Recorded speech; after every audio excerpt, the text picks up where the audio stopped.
Well, good morning again, my Teaser King family. I don't know, I froze up. So I basically logged off my computer.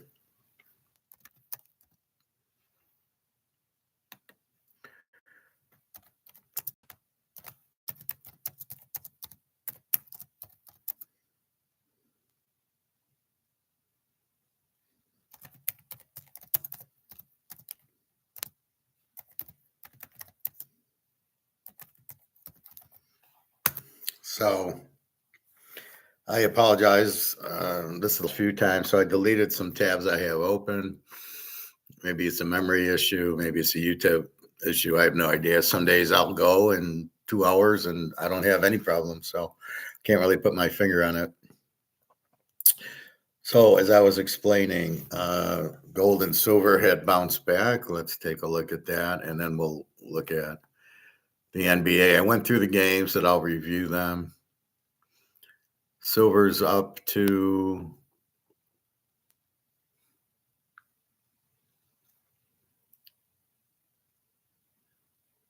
69.74 and gold sitting at 44.56.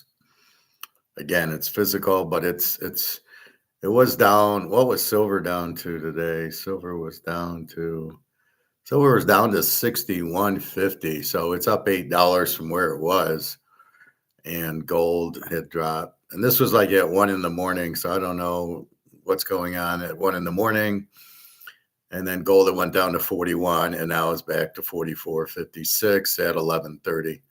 So the 10 o'clock drop wasn't too bad. Hopefully we'll get into the 45s today, if not tomorrow, and silver get back into the 70s. And there's really nothing. It's all paper. So this is not physical. This is paper. This is a Ponzi scheme. We understand that, but we're buying physical because you can't print. So basically what they've done is they've increased the supply of paper, gold, and silver, not physical. So the paper, gold, and silver drops because they've increased the supply, selling all this, but not physical. And in the physical world, nothing happened. It's still very limited and much more expensive. So when I say silver's $1,000 an ounce and gold's, $20,000 an ounce, now you understand why. Why did it drop? The only way it can drop is if there's no demand, and we know there's huge demand for it. Well, it's the oil prices going up. Sorry, that doesn't really come through. The stock market's up $1,000 today. Why? Who would be buying stocks now? Oh, the U.S. government. So it's all fake. The government prints money, buys stocks. They short the gold and silver, so it makes it look like, oh, I don't want to be in it. Just stay in the paper or in the physical. Buy the physical. Professors got physical. Buy this, and that's all you need. And don't worry, because it is limited and it's greatly in demand. And that's your key point. All right, I just wanted to touch on that again. All right, NBA.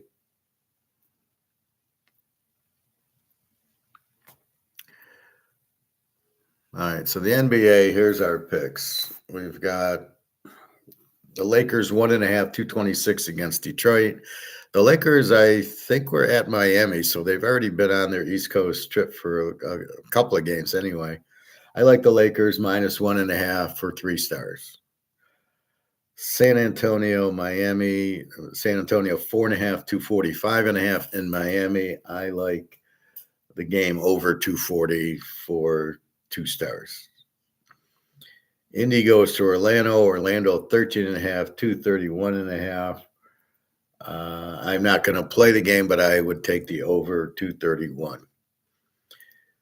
Oklahoma against Philadelphia. Oklahoma 15.5, 225. Again, I'm not playing this. I like the over 225. I think Oklahoma scores a lot. Philly, it's hard because one of their top players is out, but I don't want to so the line gets too high because the player's out. So because the player's out, they make Oklahoma a 15-point favorite, but there's other players that can play. Memphis, Atlanta 14.5, 240. I like this game over. A lot of overs, and I'm not, I'm still fine tuning my totals. but I'm not betting that. So the one stars on. So there's 3 bets I'm making, maybe 4. I got to get to the Portland game. Then we go to Toronto and Utah. And I didn't even play this one. I have no idea. I don't like Toronto laying 12.5. Utah is a home dog. And then 231. Again, I don't know. Toronto scores a lot, and then they scored 98 yesterday. So I don't know. Golden State, Dallas. Golden State 1.5, 230.5.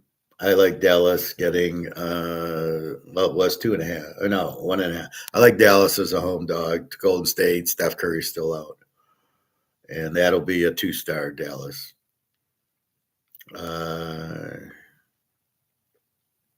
Houston, Chicago. Houston 8.5, 229.5. I did like this game over. Chicago scores, doesn't play defense. Houston with Durant. I think he's on Houston. Scores. So let's go. Let's go Houston. Let's go over 229. And Brooklyn plays at Portland. Oh yeah, I like Portland here. This will be 2 stars. Portland laying 14.5, 218.5. Brooklyn's terrible. They lost to Sacramento by 4 yesterday, and they played Sacramento. That was the first day of the West Coast trip, and now they get Portland. So they're playing back to back, and playing in Portland's always been difficult. So I like Portland to lay the 14.5. And the last game is Milwaukee without Archipolo and San Diego. Whatchamacallit has been playing well. So San Diego 13.5, 222.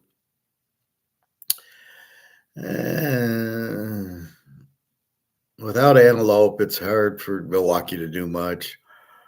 So the over's got to be gone. And then it's either take San Diego or not. And I don't want to take San Diego at this point. So we'll look at it, but we're not going to play it. Minus 13.5, I guess. I don't like that. I don't like all these high double-digit favorites. Now, a lot of it is because of football, right? I don't like playing in the NFL double-digit games. I do like it in college football, the double-digit favorites, but not in, until I get adjusted and somehow figure out basketball.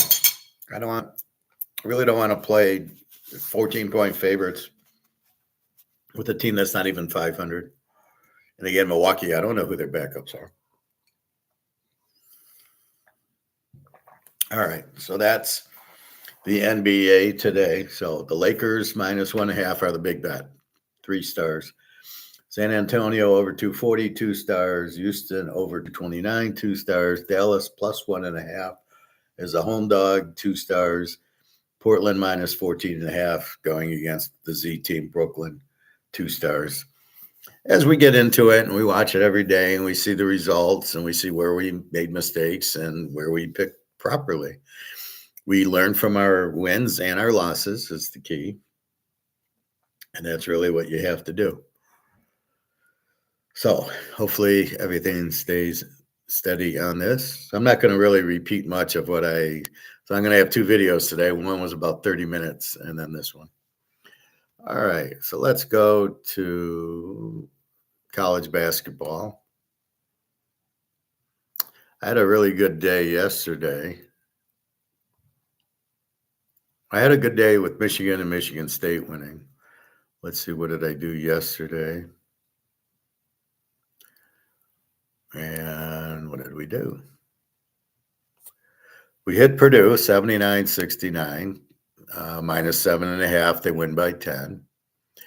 Iowa State, Kentucky, we went under because their star was out, and Iowa State won 82-63, 145. And the total was 146.5, so 1 for us. So that's another winner. St. John's, Kansas. I know John C. likes St. John's. If Johnsy would have said it's because Rick Pitino's the coach, then I would have been all over it. Kansas 3.5 point favorite. Or no, they were actually the dog. Kansas actually covered. So St. John's was 3.5, even though they're the 5 seed and Kansas was the 4 seed, and a total of 144. So again, it's Rick Pitino, the coach of St. John's. So we'll be definitely betting them going forward.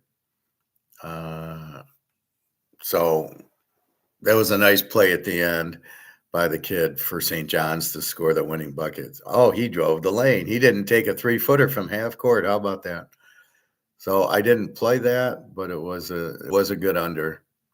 Tennessee, Virginia, I played the game over. 79-72, 151, and the total was 137, which I thought was low. When in doubt, I go over. Iowa, Florida, I had this game under. This was a 145, and the under was 146.5. So I barely snuck into that one, but I did. I just thought Iowa football plays defense, so their basketball team probably plays defense too. And they beat the 1 seed Florida. So Iowa under, just like football works. Arizona, Utah State. This one I thought would be an over, 78-66, 144. The under was 154. So Arizona, they don't score much, 78, and they give up 66. So keep that in mind. And then Connecticut beats UCLA 73-57. I did think that would be high scoring. It was a 130, and the under was 135. So UCLA, though, Bill, like I said, Kareem wasn't playing, Bill Walton wasn't playing. Yeah, probably not going to take him. So I didn't bet the game. I just, again, thought I'd go. I didn't think UCLA was this bad, 57 points. So what do we learn from this? Well, did anybody score 100 here? Purdue was 70. It was a very low scoring day. Iowa State 82, St. John 67, Tennessee 79, Iowa 73, Arizona 78, Connecticut 73, and Alabama 90. Look at Alabama. They couldn't play well in football this year, and they're playing basketball. 90-65 was 155. The total was 164. Again, without knowing who Texas Tech is, this is why you can't play totals. Are they a high scoring team or a low scoring? Alabama was a high scoring team. So they win 90, but nobody got 100 like the other day. And I think this is what happens as the tournament next weekend gets going. The unders will be more prevalent because the better defensive teams advance, which means less points. So if we still see these high totals, the only one I for sure am going under on is Houston. All right, so let's look ahead. Let's go Thursday and Friday. Texas and Purdue. Oh, good game. Texas beating Gonzaga was nothing. I mean, we could get 5 guys here with Bobby and beat Gonzaga. That's not an issue. So Texas wins that. Now they get Purdue, who's playing really well. Purdue laying 6.5, 148.5. This is Thursday night. I think Texas is a live dog here, getting 6.5 the way they're playing. They got talent. Purdue, I like, but they usually choke. So I think Purdue might win it. It's going to be a buzzer game, 2 or 3 point game. Iowa and Nebraska, Big Ten game. Nebraska 1.5, 133.5. Iowa just beat Florida. I'm going to go Iowa as a live dog here, or I'm going to go under 133.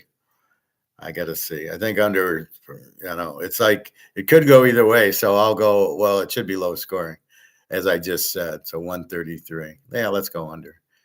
Arkansas goes to Arizona. Arizona 8.5, 167.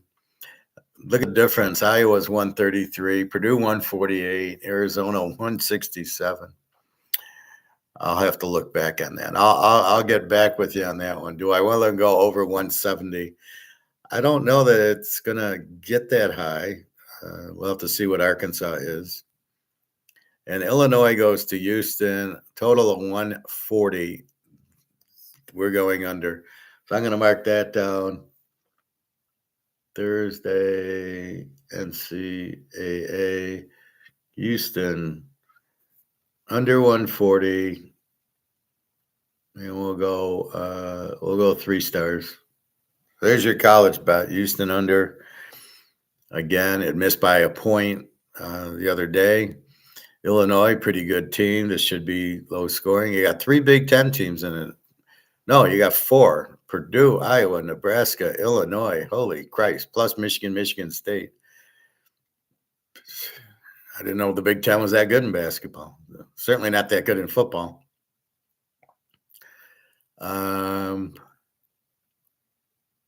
Well, Indiana did win the title, didn't they?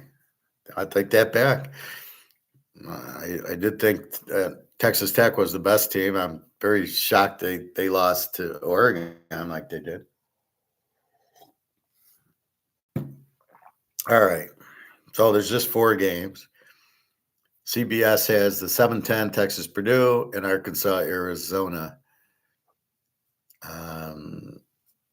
Houston and Illinois 2-3. So really Iowa's the 9th seed.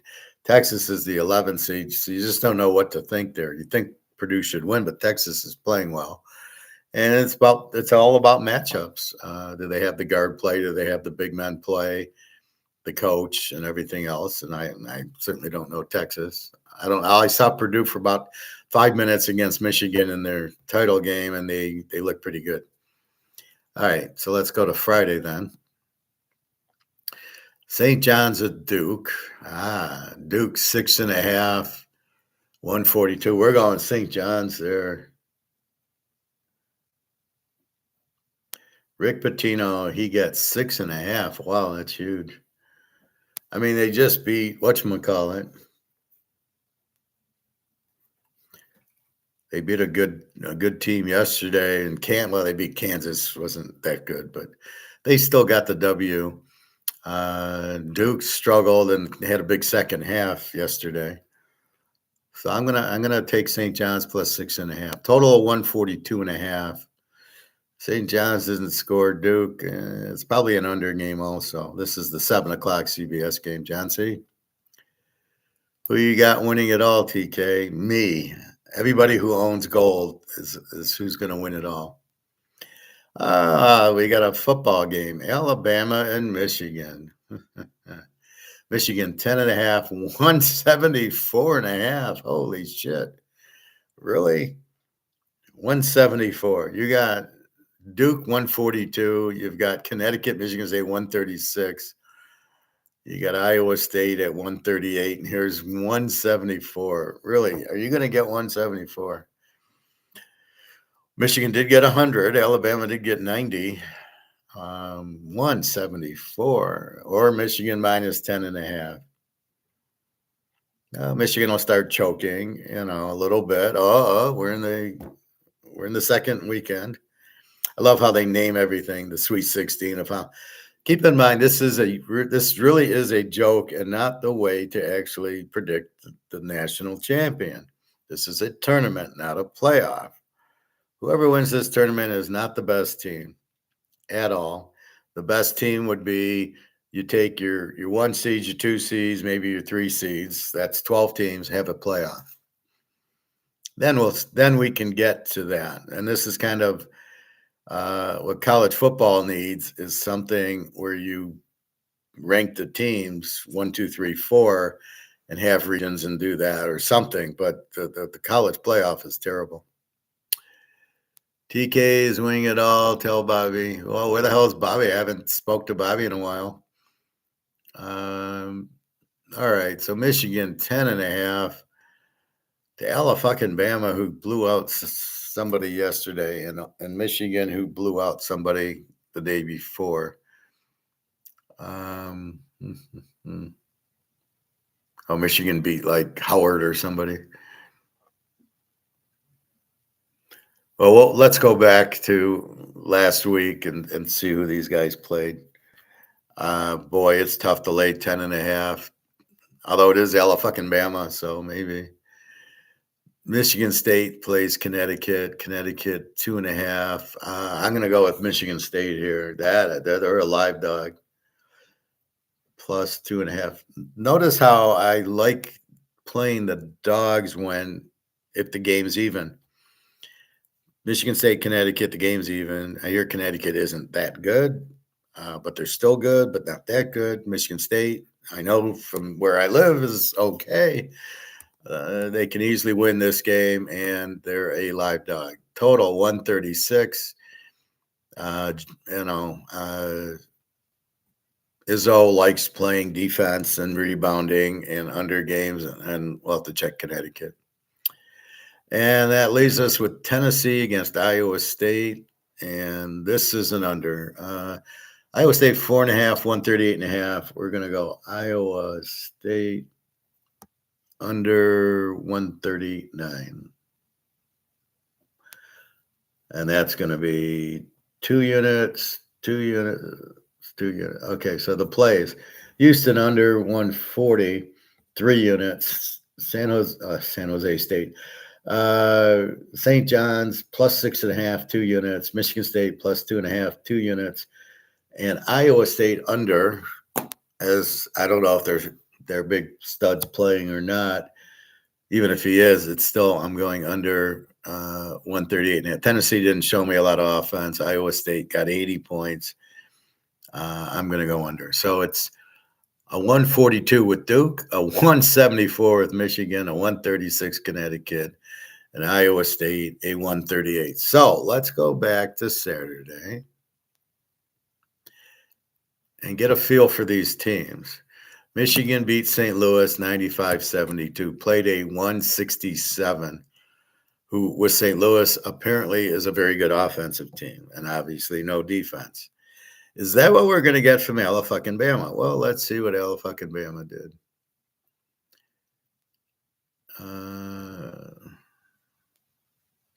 Where's Alabama? Are you switching days? Did they play Sunday? This is crazy. Alabama played yesterday. Why is a Saturday team playing a Sunday game? Alabama 90-65 over Texas Tech. Boy, this is really confusing. Connecticut played Sunday. Michigan State played Saturday. Jesus Christ, what is going on here? How can you play Saturday and then the Sunday and they're playing Thursday or Friday? This might be the Friday games. Anyway, so Alabama beats Texas Tech 90-65. Good offense. Michigan gets 100. Okay, can it get that high? I really don't know.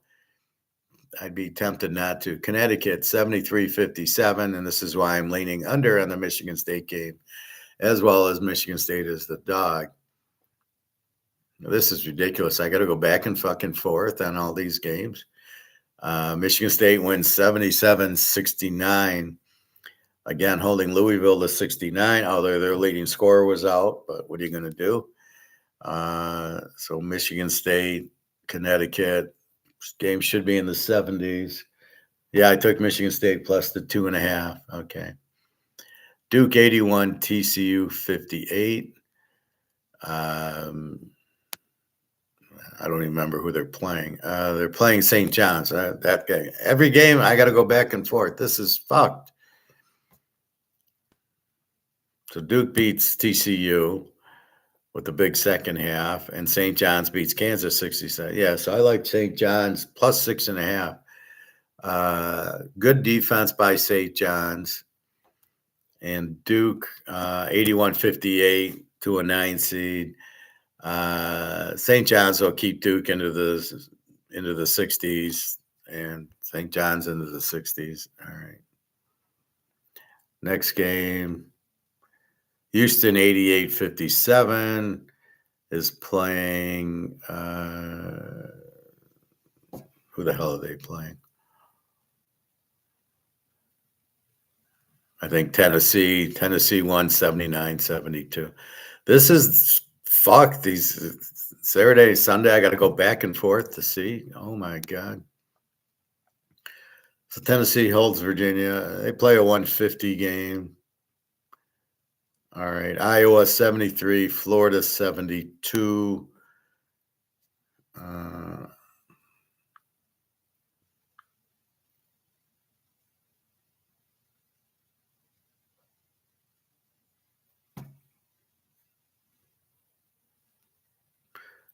let's see. Okay, Iowa's a Thursday game. Fuck. Iowa's got Nebraska, so Iowa held Florida down. I gotta come up with something. I need a bracket or something. Is there a bracket? Yeah. All right.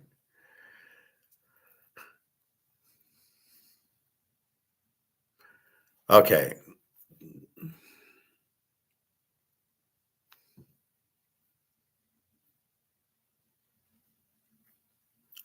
So Duke St. John. Okay, so Duke wins 81-58. St. John's 67-65. So St. John's plays good defense against Kansas. Duke, good defense against TCU. So probably an under game, but I like St. John getting 6.5. Louisville, MSU 77-69. Connecticut 73-57. Both teams with good defense. I'm taking Michigan State in 2.5. So I think St. John's is an under, and I think Michigan State's an under, depending on what we have. Bobby is in Italy on yacht with his gold and all the girls. Well, I hope he was. Okay, we will see. All right, so that's the East.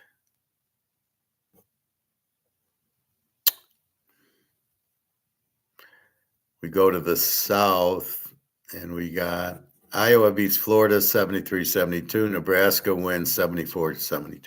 So this Iowa game should be under. They played a 145 and a 146. Yeah, so these are two under teams. Illinois 76-55 and Houston 88-57. Yeah, this definitely is an under game. Houston and Illinois. In the West, Arizona 78-66, Arkansas 94-88 against High Point. So I don't think this game. So I think Arizona doesn't, 66 to Utah State, 88 to High Point, a 12 seed. Yeah, I think Arizona. I think this is an under Arizona. Texas and Gonzaga, Texas 74-68. Miami, Purdue wins 79-69. Probably an under game here in Big Purdue. And in the Midwest, Michigan 95-72 gets Alabama, beats Texas Tech 90-65. Yeah, this could be a higher scoring game, although Michigan 72, Alabama scores 90. They tend to score.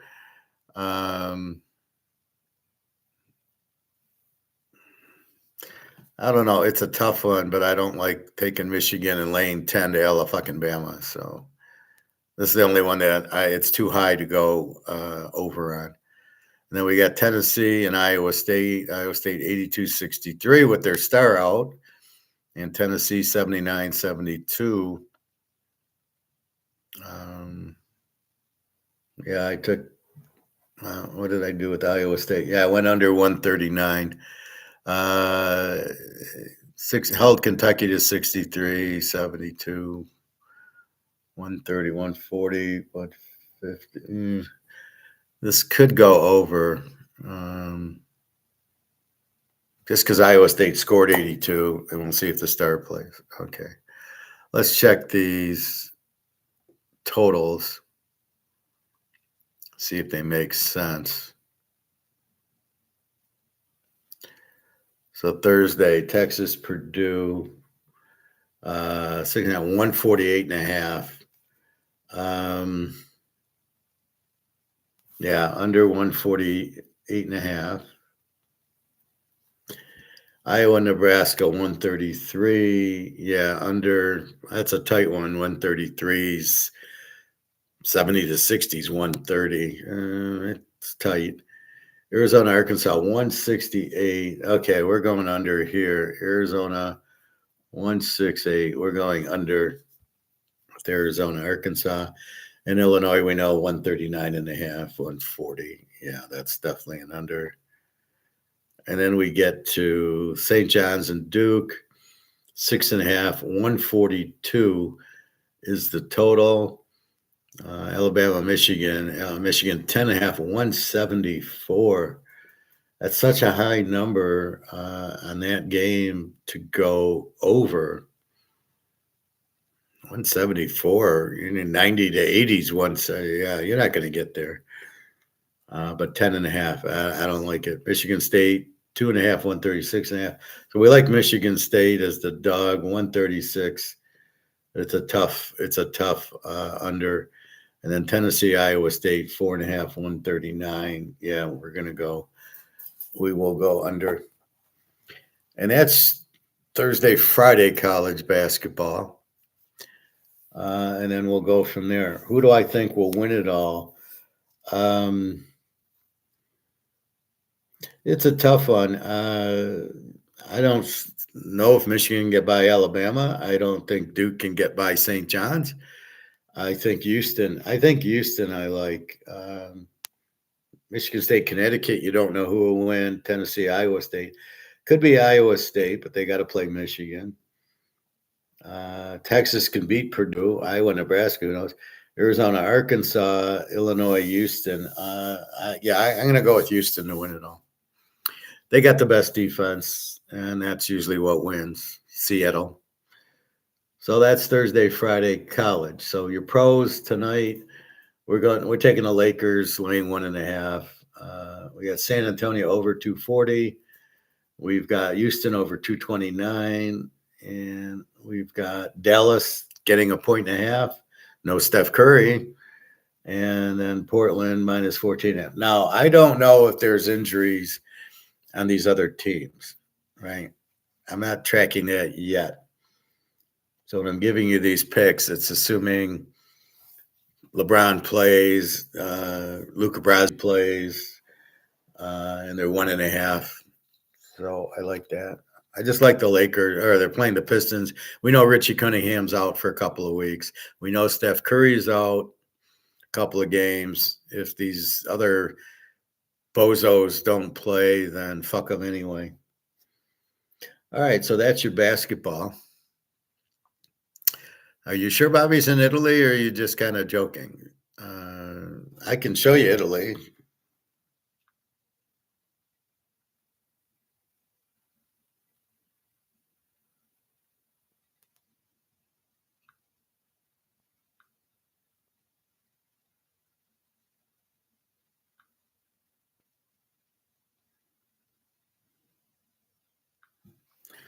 So is Bobby here? I like when I get the sun in the ship. Let's see if we can see Bobby's boat. Look at these cliffs. This is a shot from the water. No wonder they were such a good empire. Who the hell could invade them? You'd have to go up these rocks.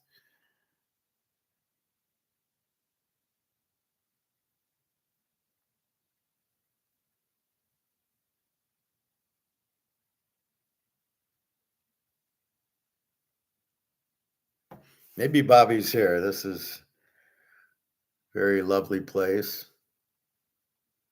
So which boat is Bobby's, or does he have one of these yachts?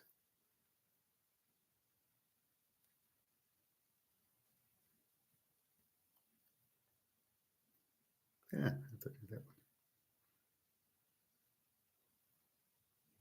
There you go. Here's Bobby's boats. There they are. That's the first one. I like this. This is a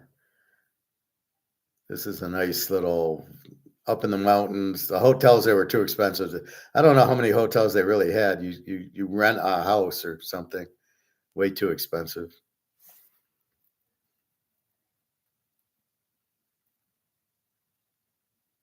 Hmm.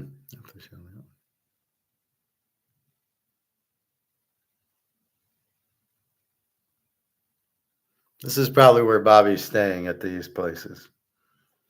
If he's in Italy. Why do you think he's in Italy?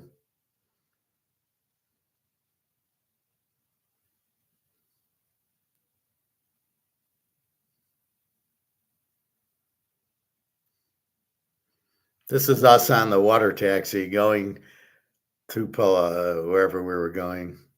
Priado.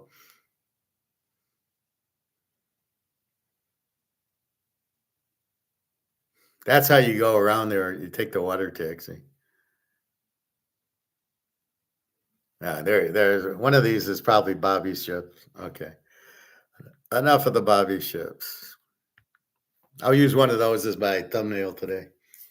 All right. So we talked pro basketball. We talked college basketball. Pro basketball, there's not enough good players for the amount of teams. If there's only 10 guys and you have 20 teams, 10 teams will be okay. The other 10 will suck. And people will call them tanking. No, they just don't have the talent. There's not enough talent. And what's funny is you watch these college basketball, you watch the tournament, and you go, "Oh, there's a bunch of guys. How can, draft them? How bad can they be? I mean, I don't know why you can't get enough guys on a roster just watching the tournament. Oh, yeah, this guy's good. This guy, it's crazy." Bobby is there. Okay. He got a yacht. Okay. So we made him enough money with gold and silver to buy a yacht. That's good. Well, tell him to stop by class, show us pictures. All right. I was talking about poker yesterday, and I think my video got hamstrung. So I thought I did an hour 40. I did an hour 14. So 30 minutes is missing.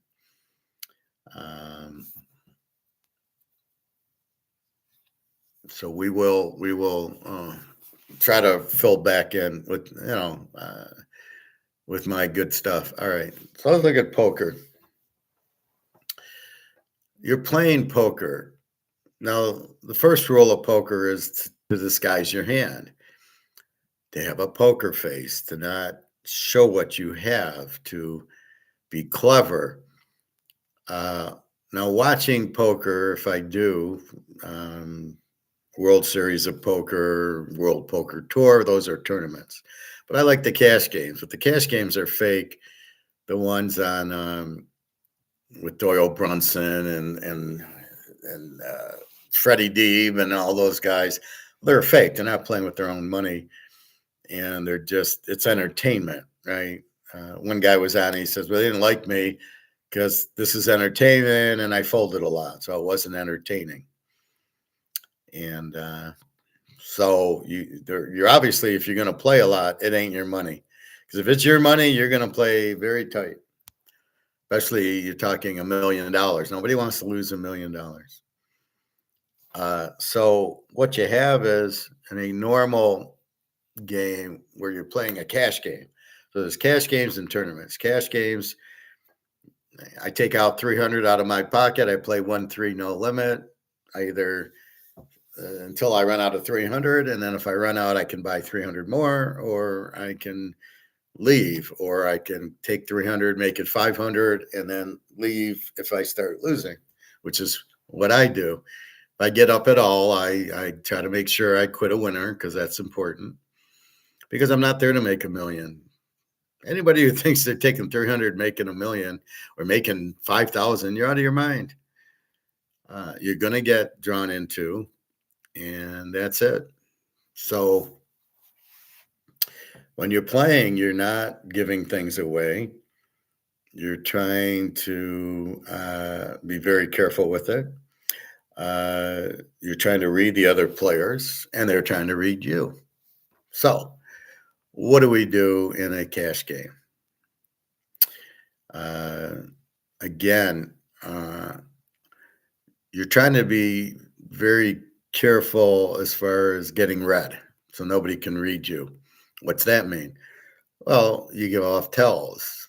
You hit a flush and you get excited, and you miss the flush, and oh shit, I missed it. And you do that subconsciously. So you have four diamonds with the ace of diamonds, and then here comes the river, and it's a spade, and you're going to give a tell that you didn't make it, or if it is a diamond, you're going to give a tell subconsciously that you made it. And those are where you've got to be very careful. Because then how do you bet if everybody knows you missed your flush? You can't really bet it because they'll just call you. So that's half the game. The other half is when you actually get a pair of aces, or you have ace king and an ace hits on the flop, and two diamonds hit on the flop. So now you got to bet a lot to protect your hand, so other people can't catch the flush or the straight on you to beat you. So again, you're trying to win. But the more cards that get exposed that don't help you, the bigger your problem is. So that's another thing. I got ace king. I make a big bet I want people to fold. See, that's the one time I want you to fold, because I don't have that good a hand. I got aces or kings, or, my ace king hit my ace or my king. But that's all I got. And so I want to get you out. I don't want you to catch a straight and a flush. I lose on one hand. On the other hand, there's what's the bluff or the check raise. So let's talk about the check raise. The check raise is I flopped three aces. I'm going to check. Well, no, he has aces. I have a pair of sixes, and I catch my third six. Now I'm going to check because you're going to bet your aces or kings, and then I'm going to raise you over the top because you've put in money. So you're more than likely, after you put in money, not to fold. And now I know you got a good hand, but I've obviously got you beat with a set. Well, 99 times out of 100, my set's going to beat unless you have a set. And so I want to be explosive, but be very careful, because that's a tell. If you check and I bet and you raise me, you've got a good hand. You're telling me you've got a good hand. So you got to be careful on the check raises. I would, if it was me and I got the set and I checked and you bet, I would call. I would not check raise. Very rarely would I ever check raise. I'm going to call. And then when it comes to me, and then if I've got hit a full house, I'll make a bet. But I don't want to expose my hand. The less I bet, the less you know what my information is. So you don't know what I got because I'm not betting. Because the bet is to say, hey, I got a strong hand, but it also scares people out. And that's not what you want to do. You want to maximize the amount you make. So I'm going to bet 100, not 200, because I want you to call my 100. I hit a set of nines. You got aces. I'm going to bet 100. You call with your aces. I got you killed with the set. But if I go 300 or all in, will you call? You're going to think, shit, he's going all in, so especially if the guy's been betting and you bet into him, that's hard. If I bet and you raise me, whoa, what are you raising me with? Then we get to the bluff, and the bluff is I don't really have a good hand. I missed my straight or my flush. I got nothing. The only way I can win is to bet at it. And so I will look like I'm strong. So the thesis on the bet is I got my full house and I'm going to bet a lot. But the whole presumption of the bluff makes no sense, because as we just said, if I have the full house, I'm not going to make a big bet and get you out. So the only big bet on the river's got to be a flush. Now you can make, as I said, on the flop, you got ace king, you hit your ace, and there's two clubs out there, and you don't want the flush. Then you make a big bet. It's not a bluff.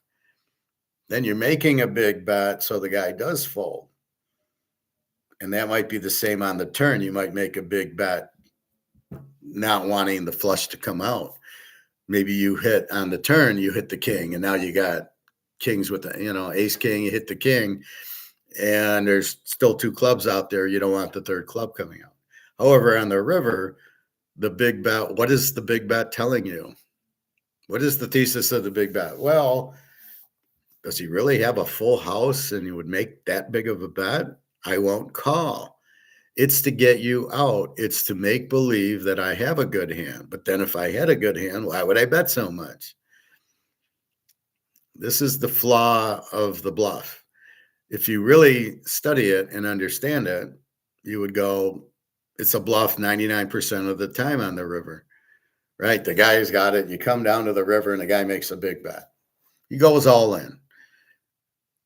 But why would he go all in? He wants me to call if he's got a big hand, right? He hit his full house. Would you go all in with a full house? Never. In my game, maybe you bet $100 and hope for a call. But even then, you might not because you want to call. I think I can bet 70. I did that. I hit my full house. The only hand I won on my birthday. I have 9-8 of diamonds, and the flop comes with a 9, and then a 9 on the turn, and an 8 on the river. I got my full house. There was a bet of $20 on the turn. I called it. And on the river, it's checked to me, and I bet 40, and nobody called it. So 40 wouldn't be called. So why would I go all in with my full house? I couldn't get called for 40. And there was 3 clubs on the board. So I was really shocked that I didn't get a call, that nobody had anything with 3 clubs outboard. I was hoping a flush because I had the nuts, 9s full of 8s. But look how I did not go all in. I did not want to get them out. I wanted them to pay. I wanted them to both pay $40. That's what I thought I could get because there was a $20 bet on the turn and call, and I called. And then the club came out. So I thought, well, one of them must be calling on the flush. Maybe they weren't. Maybe they were straight. Maybe one had kings, one had jacks. I don't know. But with a pair of 9s out there and an 8 and 3 clubs, and I'm betting 40, pretty much I got the flush beat. And if they had a flush, I was shocked they didn't call me. But again, the bluffer would have made a big bet. He'd have bet 200, right? And then you would have said, it becomes a fear. I don't want to lose 200. Or if I'm in a tournament, I don't want to lose 2 million or whatever you're playing. It's the fear of losing where the bluff works. Make a big bet. He won't call because he doesn't want to lose his money. Not, obviously, if I had a big hand, a full house, I wouldn't bet that much. Now, maybe you're watching me play other hands and I make big bets.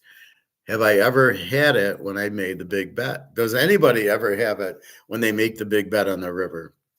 No, I would say 90% of the time it's a bluff. The only way they can win is to bluff at it. So they make the big bet and they don't do it. John C. JSN signed a record wide receiver deal. And who's that? Julia Simpson Neighbors? Who's JSN? Don't use abbreviations here. I don't know who the hell you're talking about. A record deal. Who cares? I don't care. 4 years, 148. Was that John Small's Neighbors?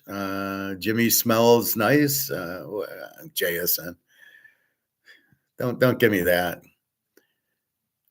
Oh, Smith Najimba. He's terrible anyway. So why don't you just say Smith Najimba or the Seattle receiver? I don't know who JSN is. I can't even pronounce his name. Jackson. Jaxson. Really? They can't spell Jackson? And that's not a first name?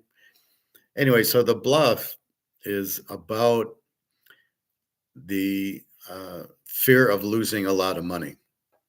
It's for his whole tournament if he calls, or in a cash game, it's a big $300 bet. And then the question is, if he had the full house, which is what he's representing, would he bet that much? And I would say probably no.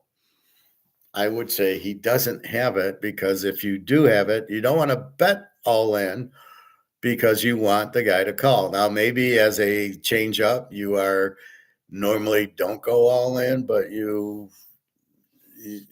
but I'm going to make it look like a bluff. So that's when you get more skill as people understand you. Big bet, bluff, big bet, bluff, big bet, bluff.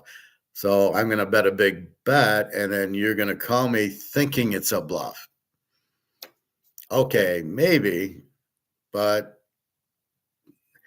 very, very unusual, because the good player like me would smell out. Well, I would say if you really had a good hand, you wouldn't bet all in, right? You hit a full house, you're not betting all in. You want me to call, just as I did with my full house. I wanted a call, so I bet 40. I could have went all in, but I don't I doubt I didn't get called for 40. I doubt I would get called there. So that's the big problem um, with the bluff is it's designed to put pressure on you to fold a weak hand, and it works. It's probably going to work 75% of the time because you probably won't have a hand strong enough to call it. You got a pair of twos, somebody bets 300, you're not calling, or 30,000, you're not calling it. It's only twos. I can't beat anything. Even though the guy made the big bet and he's obviously bluffing, but he could bluff with a pair of sevens. It doesn't mean you have a full house, right? So this is the problem. The bluff works most of the time if the players in don't have anything. Right. So if I have ace king and I don't hit any, see, I play a whole different game than everybody else. If I have ace king and it comes 9, 5, 6, I fold. I'm done. It was pretty, but if there's 4 or 5 people in, the odds on somebody hitting a 9, 5, or 6 are probably 95%. Oh, but I can bluff them out. Really? Can I? Let me try. I'm going to try to bluff you out.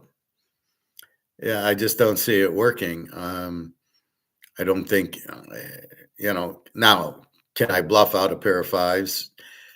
Yes, because the player is weak. So let's put it this way. If an ace and a king flop and you got a pair of fives and I make a big bet on you, I can't imagine you calling. You don't have a strong enough hand to call it. There, you don't want to risk $500 at my world or $50,000 in a tournament. You're not going to risk it on a pair of fives. You might. I mean, I've seen some guys make calls with twos and threes and fives, but that's on TV, not in the real world. So are you going to stick in with nothing, miss the board, and the guy has a pair of fives and I'm going to make a $500 bet on him? And he'll fold because he has 500 and because he has a pair of fives. I don't understand poker that way. That's a stupid way to play. Really, because you're only going to get called if the guy's got a good hand and you're going to lose. Otherwise, you're going to bet 500 and the guy folds on you. And then what do you win? Depending on the I've been in pots that are $10, right? We pre-flop, everybody 3 3 3 3s, $12, and check. Nobody has anything, and the river comes. You're gonna bet $500 with $12 in the pot. Nobody's gonna call me, and I'm gonna win minus my $9, and I'm gonna have to pay commission. So I'll end up winning $2 on that pot by bluffing. That's the only time I bluff is when everybody's weak and it's a $15, $20 bet. That's it. And that's why you bet. If you bet pre-flop and the flop comes, that's why you bet it. But that's where position matters. If I'm first to act, I really don't know. But if I'm last to act, I can see check, check, check. Now I can bet 15. Everybody's checking, and I win the antes. Big deal. So you got to be careful with that. But the bluffs, the best bluff is not all in. So when you see the all in, it's probably 95% a bluff. It's a pressure move because your fear of losing all your money is only there if you have a good hand. So if you can see the hand is good or not, then you can do it. Now I can play very good. You don't know what the fuck I got. You go all in. And I got quads, and I haven't made a bet. That's why you check the big hands. One guy said, "Oh, I always play my big hands. I never check." Yeah, you must not win a lot, and you're supposedly a pro, huh? I just don't understand that. The idea is not to show your hand. It's not to show your strength. A big bet is a tell. So if you bet like $50 on the flop or on the turn, that's a tell you got a hand. Are you bluffing with that? Now, I've seen people bet $50 on the flop and $70 on the turn, and $150 on the river, and they were bluffing. So the more you play with the person, you know that. And that happened to me Sunday in Vegas. I was at Caesars watching a football game, and the game just ended, the 4 o'clock game. So it was like 7:30, but it was 4:30 in Vegas. And I sit down at the table. I don't know anybody. I get ace king and a king hits.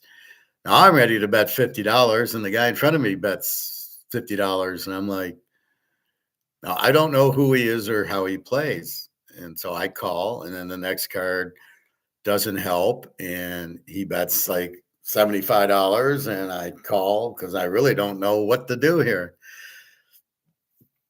And then the river comes, and he goes all in. And I think he's bluffing, but I got ace king, and I got kings, and I really don't know. He could have been sitting on aces the whole time, but I don't know how he plays. So I can't call that, right? Because I don't know if my kings are good enough against an unknown, right? It was the first hand.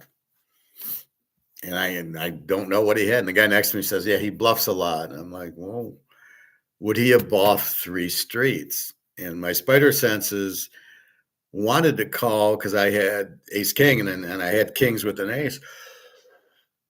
I was hoping another king would hit.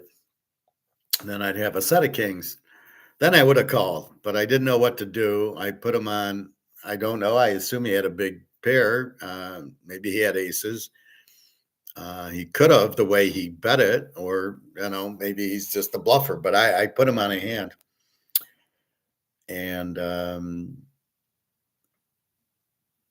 that's just, so I played it prudently and folded. But he was betting the whole way. And again, is that a bluff or not? Usually, if you're bluffing and you bet the flop and somebody calls you, it slows you down because you're going, oh, shit, he has a hand. Because, again, the bluffer wants to bluff you when you have no hand, right? You don't have a hand. If I bluff you, you're going to fold because you don't have a hand. But in the case of if I call you on the flop and I call your turn and you're still betting, not only that, but you're going all in, I got to put you on a hand. My spider senses said call, but my prudent senses said, no, you better fold. It's the first hand. You don't want to lose $300 your first hand, which I didn't. That would have really killed me. Then the next hand I had queens and I won a big hand back, and I was back to my 300 hitting queens. So, and then in that hand, I bet, and then I bet the turn, and then I checked the river because he keeps calling me, and he had nothing. He was kind of bluffing, but I just said, fuck it, I got queens, I'm going to call. Maybe he thinks if he can bluff me. No, I don't, again, I'm not knowing the first guy, but I was more in charge of the hand, that queen's hand. But again, the bluff is to scare you out. And it works better when you have a marginal hand, 5s, 4s, ace, king. Now, I don't really have anything, so I'm not gonna. It's a hard call. It's too much to call. So it's very much a fair card, a fair bet. If I bet a lot, you'll fold. That's basically what it is. All right. So that's poker. So again, you want to study the players to see, do they bluff a lot, like the Russian girl who would bluff, and then when she had a hand, she would check. Very, very obvious. See, but my mind is always trying to figure things out. I'm trying to analyze, right? I'm a problem solver. So I'm very quick at deciphering trends. That's why I'm so good in football and so good in poker. It's just trends. Basketball, I'm trying to get the trends. I have some idea, but I'm not there yet. But in football, I'm dead on. I spot trends. So if Jacksonville starts playing better, or Denver, or Minnesota, or Kansas City, I'm on them, right? Look at the trend. They have look what I'm doing in college basketball. They have a terrible defense. Or the pros. It's a Z team, Brooklyn. They give up 130 points a game or whatever. The other, shit teams. Brooklyn, Washington, and they give up a ton of points.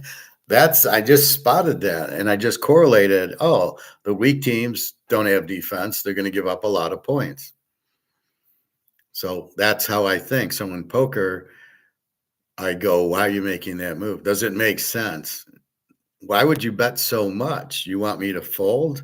Is that what you?" And I'll say that sometimes. You want me to fold? Is that why you're making this big bet? You don't want to call, huh? In other words, you're trying to bluff, and I'm going to look for a reaction there. And that's why I give a fake tell when they're looking at me. You know, I'm normally strong, and I will fiddle around and act nervous because I have a full house, and I want you to call. So that way, I want you to call. So there's a few cases where I thought I had the hand, and normally when I let my spider senses, when they say you won, I pretty much listen because I know I'm half psychic, so I'm pretty good at that. Speaking of that, I got this message from Daria saying they've closed off like the VPN, so it's hard to use Telegram and WhatsApp. If I need to tell you, I will email you.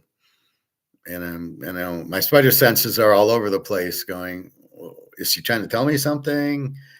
I see she hasn't been on since Friday, but no email. So that's where my spider senses are like, what is she trying to tell me here? Or is she trying to tell me something? Maybe she's not. I don't know. But that's what I think. Like, why isn't she emailing me then? Or I don't know. Who knows? Anyway, so we were looking at Mark McGuire yesterday. So any questions on college or pro basketball? I don't really get into hockey. It's too boring. And then baseball will start. We'll start looking at that. I was watching so I've watched the 69 Mets over Baltimore, the 70 Baltimore over Cincinnati, and then 71 Pittsburgh beating Baltimore. So Baltimore is in 3 straight World Series. They won one of them. Why did they lose? The Mets, they didn't hit. They did hit against Cincinnati, and then against Pittsburgh, they didn't hit. So it's clearly, even with Frank Robinson, Brooks Robinson, Boog Powell, they didn't hit, they didn't win. The Mets had a really good pitching staff, Seaver, Kuzman, and Nolan Ryan out of the bullpen. Cincinnati did not have good pitching. They had great hitting. And then watching Pittsburgh, they had no pitching, but they had Clemente, Stargell, Manny Sanguine. They had good hitting too, and they just out hit them. But the pitchers pitched well for Pittsburgh, even though they weren't great pitchers. But again, it becomes, you got to be able to score. Now, I don't know what to tell you. Baltimore had a great team. Frank Robinson, Boog Powell, and Brooks Robinson. What are you gonna do? They just didn't hit in that series. It was funny. They played 3 straight. They won 1, and they won in the 65 series. They beat the Dodgers, and then 66 the Dodgers won.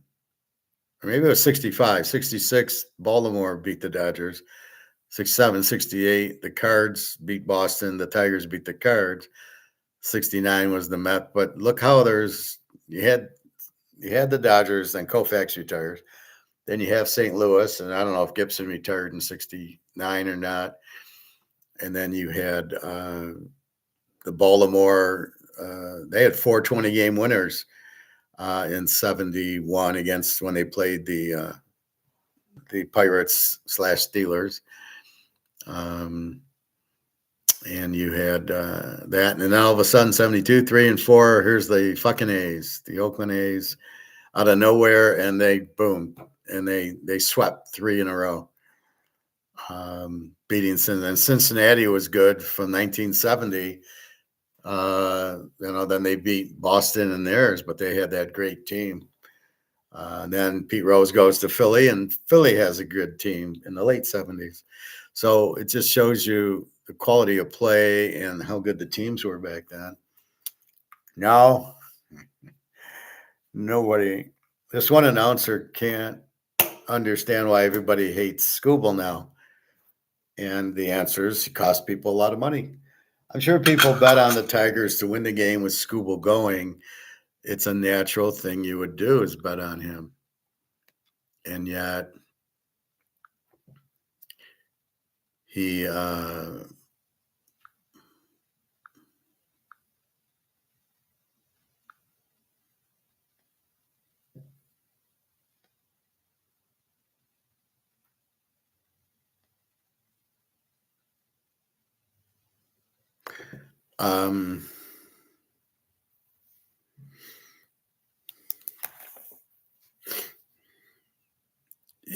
when somebody costs you money, you don't like them. So when Scooble didn't finish the game, okay, in the middle of July, and he pitches 6 innings, and that's it. And, 99 pitches. Okay, you can live with that. Well, you got the whole year. You can't live with it in the playoffs when it's the elimination game, and he's winning 2-1 with all these strikeouts or whatever, and then he pulls himself in the sixth inning because he pitched 99 pitches. That's not you can't do that. That's a terrible mistake you're doing because okay, during the year you want to save your arm. You're not saving your arm anymore. Oh, he might get injured. Well, why would I sign him to a 10-year contract then? I mean, that's the stupidest thing you can do. So I look at Scooble as a loser. He doesn't care about the team. He's just a selfish guy. And he said, fuck you, I'm only pitching 6 innings. Well, there's a playoff game. There's an elimination playoff game. I can't do it. I wouldn't pay the guy in arbitration at all. I would not have offered him arbitration. I would have said, I'm paying you $5. And I wouldn't play the guy this year, because if he gets hurt, I can't trade him. And I'm surprised he'd want to play because if he gets hurt, he won't get this big contract. So people are funny. You cost us money. We bet on the Tigers because he was pitching and he doesn't finish the game. And the bullpen sucked. And they couldn't hold it. And Seattle won the game and won the series. So if you'd bet him in this series, you got fucked. So there's a guy who fucked you twice, one in the series, one in the game, because he only wanted to pitch 6 innings. And you watch. I just watched Baltimore and the Mets, and then I watched Baltimore, Pittsburgh, the Steelers. And in both games, the pitchers, Dave McNally, full, complete game, 3-hitter. The guys on Pittsburgh, complete game, 4-hitter.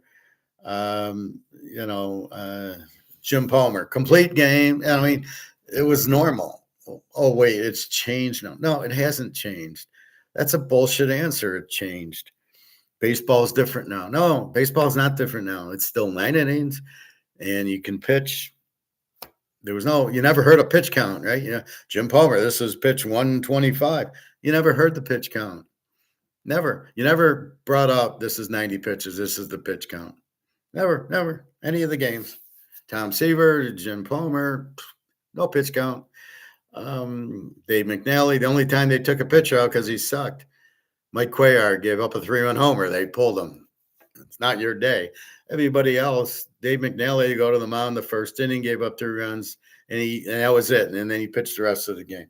So you didn't go to your bullpen then. Why are you going to the bullpen now? Oh, it's analytics. Oh, they can't go through the lineup 3 times. Well, it didn't seem to bother Tom Seaver and Jim Palmer going through the lineup 3 times. Now all of a sudden it's a something. All these statistics are ridiculous. They're totally misleading. You're just digging for something, and then you just say, "Oh, it works." Going for 2 when you're down 14. It's the stupidest thing you could do. You want to cut it to 7, and then if you want, and you do tie the game up, and you want to go for 2, maybe you just want to go for the tie and go to overtime. Especially in a playoff game, you're not going for 2. So that's really what you're looking for. It's just totally different. So this is the problem with IT. IT brings you the electric car. Does anybody want on a car run on a battery? We see the laptop, we see our phone, anything run on a battery, the battery never lasts. It lasts the first couple of months and then it starts dying and then you're charging. I got to do this class with my phone with my computer plugged in because it won't last 2 hours without the plug. My cell phone every day now I'm charging it. So you want me to get a car and within after about 5 6 months every day I'll be charging it? Do I want to waste my time with that? Is that demanded? So these IT guys or these type of people are creating things like AI that nobody wants. Did anybody want it and say, hey, AI is a good idea? No. Does anybody think analytics is a good idea? No. It's ridiculous. Does anybody like the algorithm that kills your gold and silver or makes your stock go down? Why did it go down so much? Well, the algorithm hit. Does anybody like them? No. Did anybody demand them? No. These are all malinvestments. These are all stuff that the IT guy thinks of, but nobody wants. It's like selling an orange shirt. Nobody wants an orange shirt. Well, we like green and blue, but we don't want orange. I'm going to make an orange shirt. Well, nobody wants it. Good luck. And that's what this has become, the analytics and the algorithms, the electric cars. Nobody wants it, but you're trying to sell stuff. Why is AI so popular? What does it do? Has anybody checked that it actually does anything? It doesn't do anything good. AI, oh, that wasn't really bin Laden. It was, it was AI of him or the Israel guy, um, whatever his name is. He was spotted drinking coffee. No, that was AI. That wasn't real. Or yeah, we hit missiles on the school and killed all the girls. No, that was AI. That was. So you don't even know what AI is, what's real and what isn't anymore. We're moving into a fantasy world, and it's all done by IT people who come up with these things that nobody wants. Nobody understands what it is. Why would I buy if I'm Teaser King, right? And would I buy AI? No chance. What is it going to do for me? Nothing that I can't do by myself, only it'll make me an idiot because I'll rely on AI as people in this class go, oh, I did AI, New England's going to win. How did that turn out? Yeah, probably didn't win, did they? But you don't want to study and learn or listen to what I'm teaching you. You want to, what you just said is, I'm too stupid to do it. And I'm going to pull AI and get the score of the game using AI. Don't you want to figure it out? No, no, no. I'm too stupid to figure it out. I'll let AI figure it out. And you're sitting there just, wow, incredible. So all these new things that are coming out, do not get involved with. We haven't asked for them. We don't know all the repercussions of them. Like a CBDC, you're gonna control me. I don't want that. I don't want anything digital, especially money. Why do I want anything digital? Oh, that's different. You get the internet. Okay, fine. What do you hear? Oh, the phone, they're tracking you. Oh, the internet, they're tracking you. I don't want that. There was guys at poker who literally went back to the flip phone because they were analog and you couldn't be tracked. So I've seen that. So you got to be very careful. Nobody's asking for AI. Nobody even asked the question, does it even work? Or analytics. All it does is cost a lot of coaches their jobs because they go on 4th and 2 because analytics says so. Or I got to go for 2-point conversion because the analytics says so without even knowing if analytics works. And when I don't get the first down on 4th and 2, I lose the game and I lose my job. Well, I listen to analytics because I'm too stupid to do it on my own. Analytic works 51% of the time against any team. It works. How about against Baltimore? Yeah, it doesn't work. Philadelphia, no. Kansas, no. Denver, no. San Diego, no. I can't go for 4th down against 15 teams. But it doesn't break it out like that. Did anybody ask for it? Hey, I wonder if there's this thing that could help me on decide how to win better by, I can go for it on 4th and 2. At your own 28, you're going on 4th and 2. Well, analytics says so. So I can blame analytics for why we lost. Oops, you just lost your job. 10 coaches lost their jobs because they're idiots listening to analytics. It's just more than bizarre. All right, who's texting me? Arise Motors, we got 59-month car coverage for you. Oh, go fuck off. See, I didn't ask for it. I don't know how they got my number and info. That I don't like. All right, let's look at a quick Egon. It's about 370 trillion today, and to that we have to add unfunded global debt is about 370 trillion today, and to that we have to add unfunded liabilities and derivatives, which I estimate to be around $2.5 quadrillion dollars. So we're talking about total debt of probably around $3 quadrillion, which of course can never ever be repaid. Excessive debts have brought every single currency system down throughout history without fail. So this is now what is happening to this currency system, which has lasted a bit over 100 years. And we are now, as I've said many times, coming to the end of another monetary era.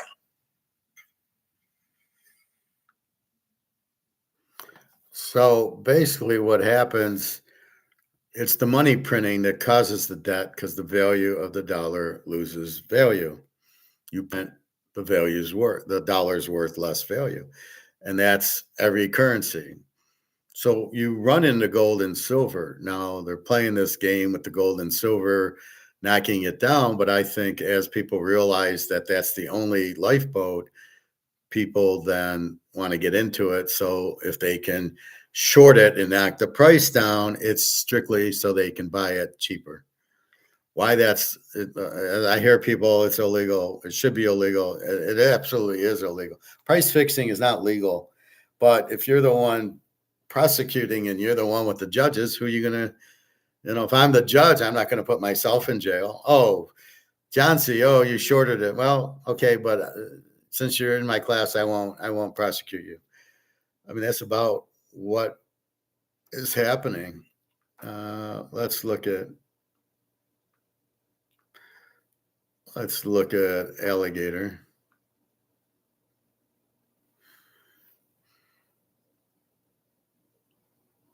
I started watching this, but I don't like the guy, Nick Bensino. He's a salesman. I can't listen to him.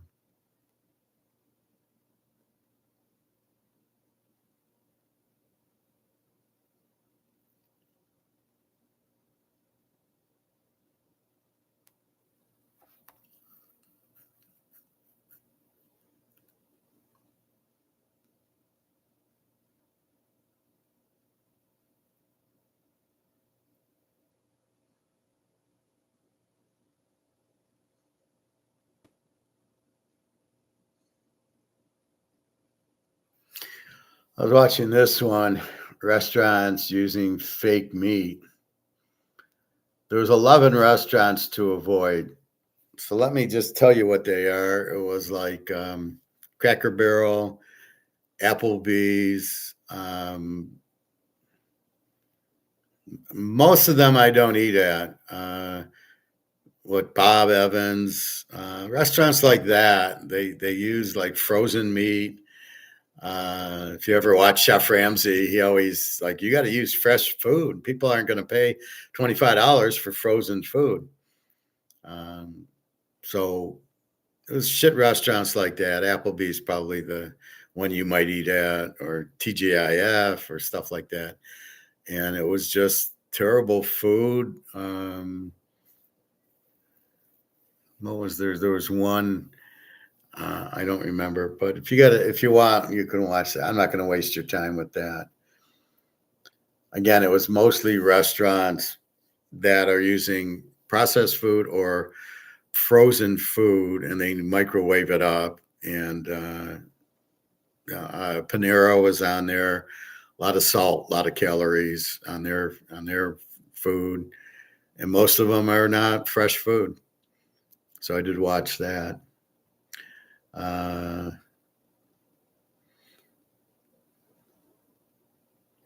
I love Trump. He vows more strikes against the Straits of Hormuz. What?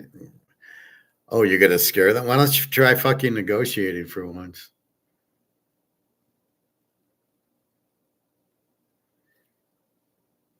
All right, we're watching Alligator with the petrodollar just died.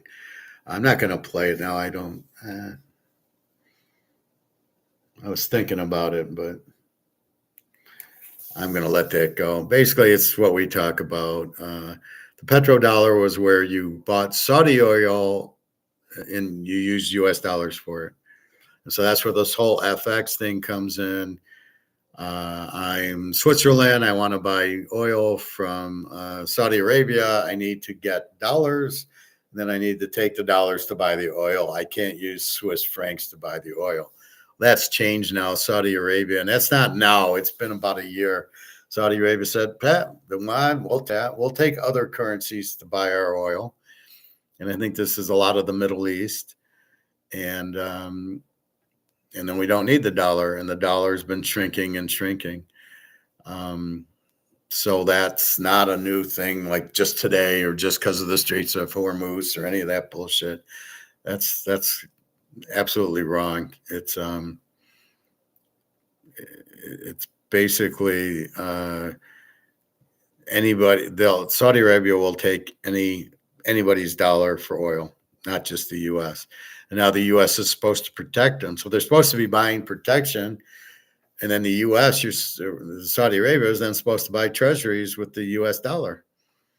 So as you get dollars for the oil, you put the dollar back into the system buying treasuries. And then we can do a Ponzi scheme on everybody. And they're not doing it anymore. And they don't really want the U.S. dollar. Neither does China. They were doing the same thing with trade. So they would sell us cars and boats and tires and everything they would sell. And we would give them U.S. dollars. And then they were supposed to buy treasuries. That's why China and Japan have so many U.S. treasuries.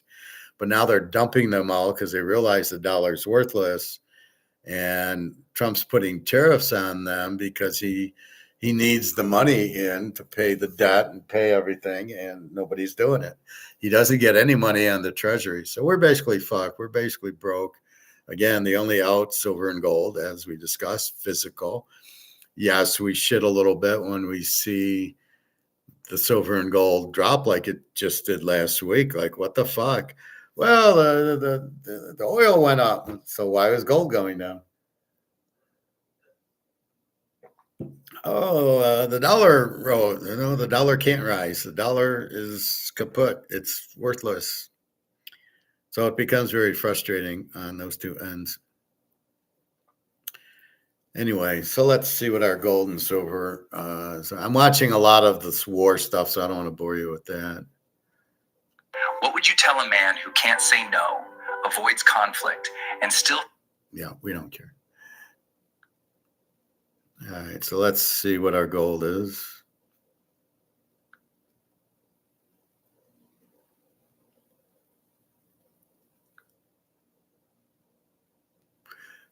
Silver is 69.11, gold 43.79. So gold had hit 44.90 at 10 o'clock and then dropped a little bit. Again, the U.S. is killing the gold price every day, 43.79. So it's very low. It was 41, so I guess we're happy that, but this should never be under 5,000. And then 69 for silver. Let's check our Bitcoin because we like to. That's the alternative if you buy Bitcoin. And Bitcoin 70,000 today, so it is up. It was 67, I think, 69 last night when I checked it. So why anybody would put their money in Bitcoin? They got to be just idiots. All right, 43.86. We did get a move up on gold right now, so maybe this will get us back into the 40. So we just got a 44.45 and then get it back, and this 69 for silver is a joke. Gold's more prevalent to me because of the move. I might need to cash in an ounce or a half ounce just to get moving money and stuff like that. And I don't care about silver. I'm not looking to sell it. So 43.86, maybe we'll start going. Hopefully China starts buying. China has not been buying, and then Europe's been dropping, and then the US has been not buying. So we're busy with the war, and we're busy with Bitcoin or the stock market, and we're not buying gold. So this is the problem with the US. Silver's moving back 69.07 and 43.86.85. Anything else, my friends? What would you like to ask?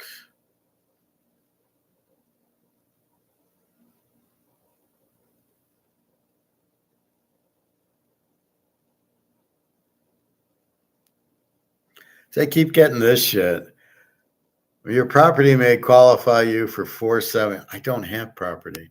They still think I'm living at my brother's house that I lived at first. A tariff dividend. Did you claim what is that? And I can't get rid of this email. I want to like delete it. And normally there's like, oh, delete it. But I don't see I don't see unsubscribe. I don't know where I got it. I didn't ask for it.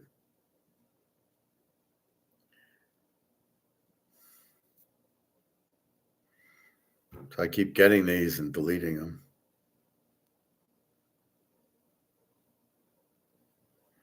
So I got applied to GM and this Ford Health Systems and got nothing, no feedback yet.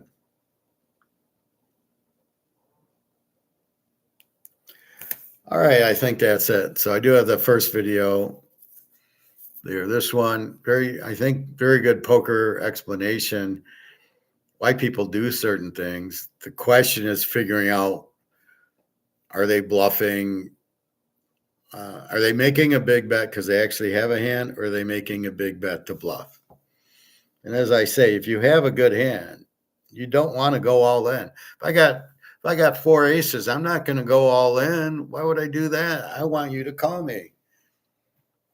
Now, if you made a bet on me, then I might come over the top and go all in because you made a bet. But if it's check to me, I'm not going to go all in with aces. So if you keep that in mind, when the guy goes all in on you, you pretty much, now in a tournament it's different. They're short stacked. Okay, they have to go all in. But I'm talking like a cash game. The only reason they'd go all in, you just don't understand. It's got to be a bluff because they want you to call unless they know you're going to call. Oh, I know he's got a good hand. He's going to call me. Like when I have aces, I make a big pre-flop bet, and then the flop comes, and then I make another good bet, not all in, but a good size bet on my flop. And now if you check raise me, I basically fold it every time. Yeah, you could check raise me with nothing and I'd fold, but maybe once, not all the time. But that's the whole key to it. You're really watching to see what, how the players play, but very rarely are you going all in. Like I said, with a very strong hand, you don't want to. You want to call. Now, unless it's somebody you know is going to make a call on a big bet, then that's another story. But that's what you're watching. You're watching how the player plays. Is he going to go all in with a hand, or he's bluffing when he goes all in? He makes big bets. Oh, but when he has a hand, he checks. The bluffer who checks, that's their tell that they're bullshitting you because they check because they have a hand. All right, so I think that's it. Basketball I gave you. We'll start studying it a little bit more. We'll start learning the players, but it really doesn't matter. We're watching the teams, how they perform. And that's what we want. So we got another couple of weeks, then we got playoffs. So that's okay. And then I'll start looking at it. The problem early in the year, I got football, and I'm not going to waste every day looking at basketball when I got to look at football. There's too many games in football. There's 60 college games and then 15 pro games and all that. This bullshit. They're starting Wednesday night, and then there's an Australian game. I have to check that out and see what is the point of that. You're making money from whom? The TV, Amazon's sending you to Australia, but now it's a longer flight. You got to put up the guys in hotels for a week. You got to fly, so it's a much longer flight. It's, and the food's a wash because you feed them anyway. It's crazy. The people in Germany aren't going to the games, or the people in Brazil or London aren't going to the game. You're not making money on the gate. So it's the TV. Are they paying just to get a game on Amazon? Is that what it is? It's not worth it. You're fucking the game up. Anyway, I think that's about it. So we should get, we need to get our bounce back on gold and silver. And we're getting a nice bounce on it. Silver was down to 61. At least it fought back to 69. And gold's near 4,500. So we'll get gold back to 5,000. So I think this will be a big week for us. Even if it isn't, it's physical is the only way, because every other currency goes out because they keep printing it. Egon calls it debt. It's just you keep printing it. Maybe that's what the debt is you print so many trillions of dollars that as debt, but you can't pay it back. If you owed $1 million on your credit cards, how are you going to pay them back? So that's about what the country has. So let's see what else is going on. 7:45 my time, Detroit time. There's supposed to be, the Iranians are supposed to give back the Strait of Hormuz, or Trump's going to fire on their electric grids. Even if he does, we don't know what he's hitting. We can't believe he actually fired on it. I mean, we don't know. He'll say we did, I guess, if he did or not. He wants to claim victory for the war, even though we're losing 73-0. We're winning. Look at us. Aren't we the best? We got the best army and the best military in the world. We're better than Alabama. How about that? All right. I think that's it. Time for lunch. www.teaserking.com. Have a good day, everybody. Hold your physical. You're fine. You can see it's bouncing back a little today. There is buying to be done. People know we have very high demand and very low supply, and that hasn't changed. The fact there's a war here, the fact that gas prices are going, oil's going up, or the dollar's stronger versus the euro, which means absolutely nothing. So when we look at all that, we understand that. Who's clowning around?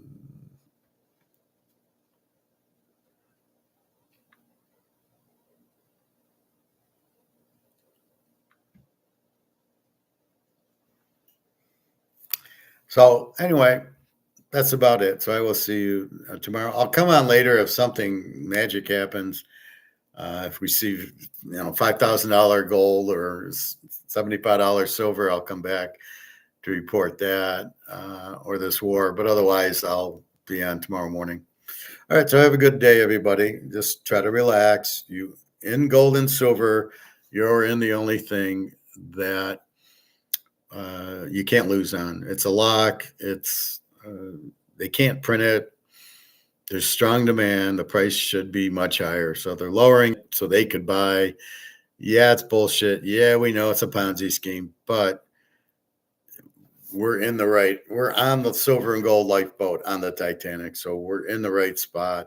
We've done the right thing. There's nothing else we can do. We can't sell our gold and silver and get back into monopoly money. This would be the worst thing to do, is get scared and sell it, and then you're in this. Just give it time. Everything will come back. All right. Have a good day, everybody. www.teaserking.com.